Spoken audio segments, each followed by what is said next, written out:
Guys हम हमारे daily life में कुछ ऐसे ही सेंटेंसेस का यूज़ करते हैं जहाँ पर हम कहते हैं कि उनसे मिलना इतना आसान नहीं जितना लगता है, वो इतना मासूम नहीं है जितनी लगती है, वो इतना बेवकूफ़ नहीं जितना लगता है।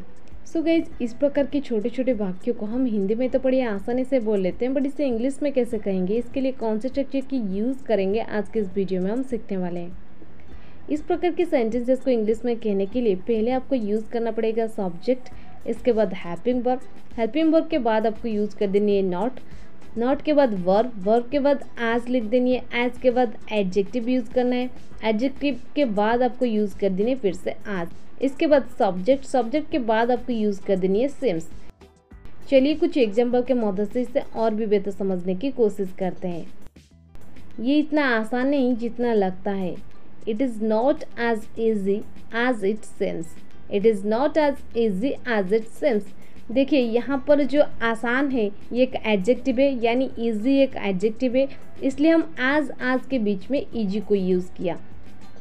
देन नेक्स्ट एग्जाम्पल, उनसे मिलना इतना आसान नहीं जितना लगता है। Meeting them is not as easy as it seems. Meeting them is not as easy as it seems.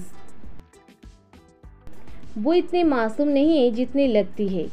She is not as innocent as she seems.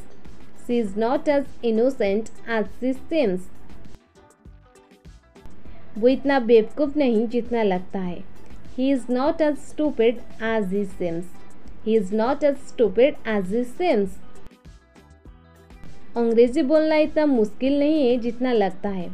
Speaking English is not as difficult as it seems. Speaking English is not as difficult as it seems.